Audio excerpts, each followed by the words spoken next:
Live with studios in Midland and Odessa, you're watching CBS7 First Alert News at 9 on the CW West Texas.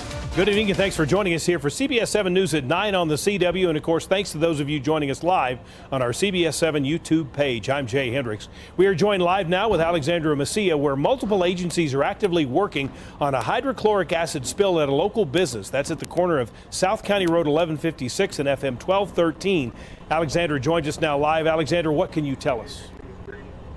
That's right, Jay. I'm out here. We're west of 5 Points, where there was a hydrochloride acid spill that happened just a few hours ago. Now, the spill has been contained by the Midland County Fire Department, but workers within a half-mile radius and people within a half-mile radius have been evacuated. Now, they are currently spilling up. There's a commercial hazmat team currently here cleaning up the spill. They think at the end of this, there's going to be about 5,000 gallons spilled by the time they're done cleaning up. And two people were hospitalized from the spill. One person they think has been released from the hospital already. Now that the commercial hazmat team is here, really the only thing to do now is clean up the spill, and they don't know how long that is going to take at this point. But we will continue to keep you posted as we know more. But for now, for CBS7 First Alert News, I'm Alexandra Messia.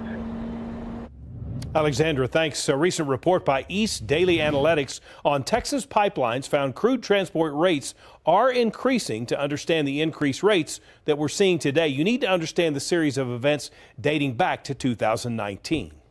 Average transportation rates for crude oil along the Permian to Corpus Christi corridor are increasing. From 2019 to about 2021, we more than doubled the amount of pipe capacity for crude takeaway in the Permian. East Daily Analytics Director of Research, AJ O'Donnell, says as a result, they were able to offer cheaper rates, but when COVID hit and production decreased, incentive rates were offered. Now that production has bounced back, those incentive rates have been phased out. Without them, prices have increased by anywhere from 65 cents to $1.10. From the Permian to Corpus Christi is one of the preferred destinations for shipping in the Permian. And with that corridor operating at 90% of the total pipeline capacity, some of the operators are taking away those cheap incentive rates and basically leading to a higher average transport cost per barrel. Corpus Christi is the only destination where you can partially load very large crude carriers, ships capable of handling 2 million barrels of crude. All the pipelines that are regulated by FERC are able to adjust their tariffs, their transport rates up or down based on the prior year's inflation. And with the last couple of years, we've been running at record high inflation rates. We've also seen record high pipeline adjustments. O'Donnell says right now we have a finite amount of pipeline capacity. And we expect production in the Permian to keep growing throughout our forecast. So as we start to fill up that excess pipe capacity and we get closer and closer to full, we expect rates to continue their upward trajectory. O'Donnell says the end user will ultimately absorb the increase in those costs. The Produced Water Society's annual Permian Basin Summit kicked off tonight. The conference focuses on better uses for produced water, which is the water byproduct of crude oil production. Experts say 5 to 10 barrels of water are produced with every barrel of oil. The industry wants to find better ways to reuse that water. When rock is fractured for oil production, there is a water stored alongside the oil that returns to the surface. That water is called brackish. It becomes high in chemicals through production. It can be returned into the earth, put into a pit for reuse in future operations, or treated. The latter is the conference's main focus. You can treat the water, and what I mean by that is introduce other chemicals that will reduce that bacteria and reduce some of the chemicals that are in that water that came out of the ground, so you can use it to do things like farming cotton and doing things. We're certainly not at the place where you can use that for drinking water, but there's a lot of other applications for that water. Interest in finding better uses for produced water picked up after an uptick in earthquakes around West Texas. Samuel says the conference isn't just for industry professionals. It is open to everyday people interested in learning more about it. In 2023, Texas is ranked second for sex trafficking with over 900 cases and 1,700 victims. In 2019, the Permian Basin was ranked second in the state as a major hub for sex traffickers. That's why the city of Odessa has resolved to protect victims of sex trafficking and get them other important necessities. Without recovery homes here in West Texas, it's difficult for organizations like the Ernest Cecil Foundation to take care of those victims after a traumatic experience. Living in a stable environment is key to recovery. Victims have to travel to different cities with homes available, or they'll end up in juvenile detention centers. They will be in a home that will have parents that's going to love on them, that's going to have people that surround them to counsel them, and also to advocate for them and to give them therapy. By the way, it's not just a problem here in the U.S. This is a problem all across the world. However, overseas operations are more in the open. Here, trafficking takes place in secret. OPD is going to make sure that these victims are taken care of, as well as the traffickers. Time now to talk your weather forecast. Chief Meteorologist Tom Deaver-Teller joining us tonight. Tom, as you saw in Alexander's live shot, a little breezy out there. Otherwise, though, temperature's not too bad today. Actually, a very pleasant evening this evening across West Texas, as we are looking at pretty quiet conditions and nice temperatures. Now, all the thunderstorms are well off to the west. Across portions of Culberson County, everything formed up along that front and moved off to the west, but the scattered showers, thunder showers, starting to decrease a little bit, extending from just south of Loving back into portions of Culberson County to near the Kent area. Look at these temperatures, quite a contrast. 96 is where we topped out at. Most areas below triple digits except Presidio, up to 102, and Dryden 102 ahead of that cold front moving across. Now, there are still some thunderstorms again, seeing some of that activity back to the northwest of Pecos right now. You can see a little lightning in there too, as we are seeing temperatures again into the mid-80s now across the Permian Basin, so a welcome sight there. And we do have a gusty northeast wind up to 32 miles an hour, so a little bit of cooler temperatures out there across the area. Very pleasant conditions. And as we take a look at your forecast at high temperatures, another nice day on the way before we get back in those old triple digits for the rest of the week. Another story we've been following for you throughout the day. We are tracking crime tonight. A missing man from Midland found dead in Culberson County yesterday. The body was found about 30 miles east of Van Horn. That's according to the Culberson County Sheriff's Office Facebook page. The Sheriff's Office there says they learned that Rene Alberto Lagaretta Vargas was reported missing from Midland last Tuesday. A local rancher called the authorities on Saturday and told them that they found a body on his ranch. Investigators found evidence near the body that confirmed it was the 23-year-old Vargas. Vargas's body has been sent off for an autopsy, and the exact cause of death is still under investigation. A convicted felon behind bars facing multiple charges, including possession of a firearm following a hit-and-run crash Friday evening. This man, 49-year-old Danny McKenzie, was charged with failing to stop and render aid, unlawful possession of a firearm, and leaving the scene of a crash. Police say he was the driver of a Ford F-550 who crashed into 3 vehicles, then crashed a 4th time. This was the aftermath of one of those crashes that happened Friday evening at East Ridge and Loop 338. Police say McKenzie first hit a truck on East University, then hit 2 vehicles here at East Ridge in the Loop, and then finally crashed his vehicle at 52nd Street. He was found with a firearm and is a convicted felon. One person received non-life-threatening injuries in this crash. A scam alert for you now. People are posing as dog breeders that sell puppies for lots of money when the dog may not even exist. Stephanie Connor from Illinois just wanted to get a West Highland Terrier for her kids. Instead, though, she was scammed by someone living in Odessa. After answering questions, filling out documents, and sending a payment over $1,000, it seemed like Pepper the puppy would soon have a new family, but then she found out that it was all a scam. She has spoken to local police, and they told her the person whose name is on the address she goes by does not match the person that scammed her. They pay, and then they don't hear from them. And unfortunately, a lot of times that puppy never existed. We say, if possible, you need to see the pet in person before paying any money. That's kind of, and if you can't do it in person, then try to set up a video call. Benavides says another way to catch a scam like this is to reverse image search any photos they send you to see if the images are from another website. Now for a look at today's top stories, top headlines that is, shown here in real time with real viewers at CBS7.com. You can see all of these stories and more by downloading our app or visiting our website at CBS7.com. Still ahead, more schools across the Basin started school today. A look at ECISD's second first day. That's coming up next in your education news here on CBS 7 News at 9 on the CW.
We're going to talk your education news. Another busy day for Ector County ISD as it was the first day of school again. It's not deja vu, but rather all of the secondary students who returned to campus returned today. That's grades 7 and 8, plus 10 through 12 went back to school. Last week, younger students returned. ECISD Transportation was bustling with activity early this morning as they made their way to pick up students. At Odessa High School, parents were seen saying their farewells while dropping off their children. McCamey and Fort Stockton also had their first days as well. Well, we are going to be looking at, again, some cooler temperatures in our forecast coming up for tomorrow. Then after that, well, I got some bad news. We'll talk about all of it coming up next.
Now, from the CBS7 First Alert Weather Center, here's Chief Meteorologist Tom Tiefertiller. Well, as we take a look at rainfall amounts today, some areas picking up a little bit of rain as that front came down across the area. 14,100s over towards the Van Horn area, and still dealing with a few scattered showers, thunder showers here at the 9 o'clock hour. You can see that activity bubble up, moving off to the west right now. Also a few thunder showers down towards Terlingua, Big Bend National Park, but we are starting to see things wind down. Still that activity across northwestern portions of Culberson County showing up on our live iCam in Pecos right now, with occasionally some lightning showing up as temperatures again right now into the mid 80s behind that front, moving down across the area. Actually not too bad, with gusty northeast winds up to 30 miles an hour as that front sweeps through. Two things helped that along. One was a storm system moving across the plains, allowing for more of a northerly flow to push that front down, with a thunderstorm complex yesterday across portions of the Texas Panhandle. Also, high pressure kind of getting stretched out a little bit and moved further off to the east and southeast, where things were rather hot across east and south Texas ahead of that front. You can kind of see it though stretched out here from portions of central Texas back into west Texas at the present time. Just really not getting the good push through the area. As temperatures across the state today, you can kind of really make out where that front was located. And we had kind of contrast out there from the lower to mid 80s across the Texas Panhandle and South Plains, near 100 in Dallas-Fort Worth area, then well above 100 south of the front across south central and southeast Texas this afternoon. We were kind of caught in between, about 96 this afternoon, so that's some improvement on our temperatures. West Texas Futurecast showing a little bit less in the way of showers, thunder showers in the forecast tomorrow. May see things get a hint active right along where that front will start to wash out a little bit across portions of the Trans-Pecos, but if you see a shower, cool you off, that's good stuff. Rest of this evening, we are going to be looking at even nicer temperatures on the way as we dip down into the lower 70s to near 70, and not too bad tomorrow, still carrying that east wind. Lower 90s on the way, but ahead of the front all the way up to 100 in and around Presidio. So a nice day on the way for tomorrow, really by West Texas summer standards, before those triple digits build back into the area for the rest of the week. Coming up, more of our pigskin previews. CBS 7's Jair Brooks Davis and Jacob Brandenburg have more from Midland High and McCamey.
Now, sports with Jair Brooks Davis from the Foreign Sports Desk. So we continue our CBS7 Pigskin preview, a little bit of M&M action. Now, no, we aren't talking about the candy. We are talking about Midland High and McCamey. Now, starting out with Midland High, they are physical and are ready to take another leap in 2023 in order to make district. We're so much more experienced and so much older than we were last year, and you can't put a price tag on that. We're really excited about this fall, and we're excited to hopefully take the next step this year. The Midland High Bulldogs are led by third-year head coach Thad Fortune, who'll be adding a little to his run-heavy offense. We've changed up a couple of things. I think we might be passing a little bit more this year, but I think we're still heavy on the run. That's the plan. We're going to spread the ball out a little more. I think we looked pretty good doing it. And the guy that will be distributing the ball will be returning starter Strowman Bridges, who holds a couple of Division I offers. He's committed to our weight room and committed to our training. And there's no doubt he does a lot of stuff on the side as well. But I'm excited because he's a Bulldog and he works hard. He leads for our program on and off the field. And when you have a guy like that taking snaps, you always got a chance. With Mecky McCoy and others graduating, a new and younger McCoy steps in at running back, along with other targets for Strowman to look for. Elijah McCoy, he's a dog. We had two good receivers in Braden Hall and Alex Gonzalez. Our slots this year, Anthony Cobb, Aiden Castillo, and Cornell Hunt, they're all good players, strong. Coach is always telling me that I'm a 1,500-yard rusher at minimum, so I just got to live up to the expectations to, show what I got. And the Bulldogs got other threats at running back, along with Elijah. We've got good depth at that position with a senior Tim Babino and a junior Gus Varela. On the defensive front line, the Bulldogs have guys that are ready to fill the shoes of graduates. D-Mitch and Felix Campos is a returner. They've looked real good. We got Jonah Valle, and those guys work. Adam Alvarado and Turner Squire have just had a fantastic off-season, spring ball, summer camp so far. Noah Crumpler, the Jackson kid, Nathan Dominguez. Of course, we're returning Blade Brandon at corner. He started for us last year as a sophomore. You just can't put a price tag on that experience. It's really exciting for those kids that this is their effort they bring every day, their selfless attitudes that they have. It's a fun group to coach. Now, you heard Coach Fortune mention senior Jackson kid in that interview. Now, Jackson suffered a serious injury in Saturday's scrimmage. Now, he's undergone surgery, and we wish him well in his recovery. For our next preview, we look at a great 2A program in McCamey. Jacob Brandenburg has more on the Badgers. The American Badger. Not very big, but very ferocious. On the McCamey football team, Noe Hernandez is the most Badger-like of them all. I'm about 5'6" on a good day. I weigh about probably 125, 130. He will go and hit those big guys like they've never been hit before. He's not afraid to put his body on the line. He's not afraid to do what needs to be done. And honestly, I think everybody needs to follow in his footsteps and just do what needs to be done. I play with heart. I have a big heart for this game. Since I was a 7th grader, I've started. This will be my 3rd year starting on varsity. Just my heart. Heart and sacrifice will be required after McCamey lost several 3-year starters. When those guys first started playing for us, they were replacing somebody else. So it's a matter of somebody stepping in and filling those roles and somebody else taking over as the leaders. If we all just do our job, we can honestly be better than we were last year. Xavier Vasquez and big Mark Armendariz lead the offensive line. We have Diego Silvas, and then we got Haji, and we have our freshman, Oriel, who's going to start at center. And honestly, we didn't expect him to be able to start there, but he's stepped up and he's doing his job, and I feel like everybody's just bought into what we're doing here, and I feel like we're going to be pretty good up front.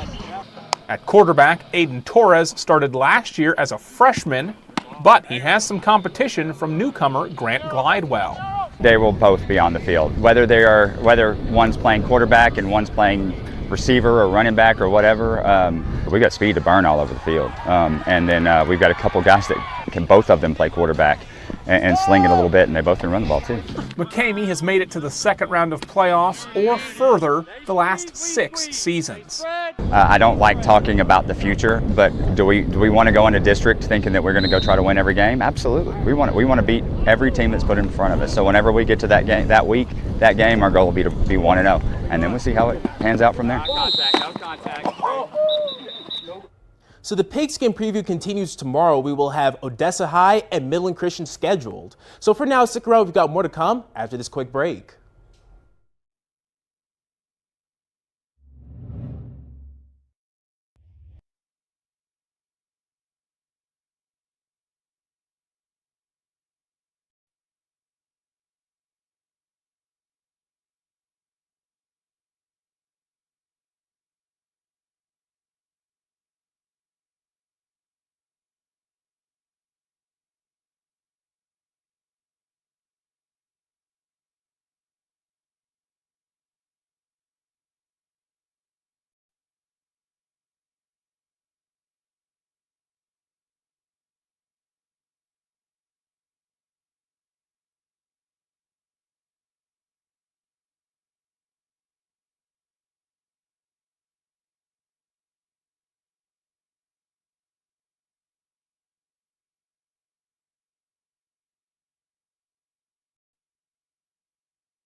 All right, before we go, we're going to talk about a race involving wiener dogs. Tom and I both have had dachshunds. 72 dogs competed at the wiener dog races at Canterbury Park yesterday. Each competing pup had to race 40 yards. Now, dachshunds a lot of times won't do what you want them to do. Tom will agree with this.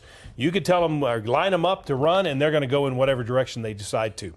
By the way, this race would decide the winner, but then the winners get to qualify to race at the Best of Show Championship, which is next month on September 3rd, where they're going to race against other breeds. And listen to this, if you had dachshunds racing against corgis, bulldogs, and basset hounds, all small legs, all short to the ground, this is going to be an amazing race. Yes, it is, especially with the basset hound category. Oh, yeah. That'll be a slow go. And here they are backing up, so maybe we'll get to see the start of this race and see how it goes. But a lot of times, these wiener dog races are a lot of fun, and some of them will probably start running before the race starts because that's typical of a dachshund. Great dogs. We've loved dachshunds. We've had them all of our years, but they, as you said, Tom, they can be stubborn. Very stubborn, and I'm really amazed how they stayed in place there. They didn't try to take off with the owners. I guess they had them pinned in there. Maybe the other one's holding at the other end. Maybe somebody holding them in there.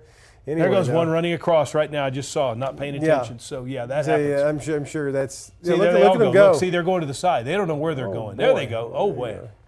How about that? Okay. Delayed start there. Delayed start, and here comes one. Oh, there you go. There's one big floppy. One's going back. That's about right there. That's about right for a dachshund. Yeah. Oh, like I say, Tom and I both had dachshunds. We love the dogs, but race is not something they can do. Thanks for joining us here at 9. We have more news coming up tonight at 10.